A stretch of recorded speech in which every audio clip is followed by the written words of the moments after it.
Onion పకోడీకి పదార్థాలు: onions, మిర్చి. వీటిని కట్ చేసుకోండి.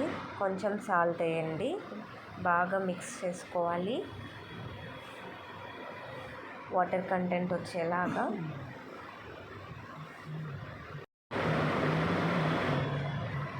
ఇప్పుడు ఇందులో పిండి వేసుకుందాం సరిపడా క్వాంటిటీతో. మేము ఎక్కువ ఆనియన్స్, తక్కువ పిండి వేస్తాము. వాటర్ ఏం యాడ్ చేసుకోకుండా కలుపుకోండి. ఆనియన్తో వచ్చిన వాటర్ కంటెంట్తోనే లైట్గా లాస్ట్లో వాటర్ చల్లుకోండి, సరిపోతుంది. వాటర్తో కలుపుకుంటే నూనె పీలుస్తుంది. ఇప్పుడు స్టవ్ మీద బండి పెట్టుకొని ఆయిల్ వేయండి. బాగా కాగాక వేసుకోవాలి. చూడండి ఎలా క్రిస్పీగా వచ్చాయో ఆనియన్ పకోడీ.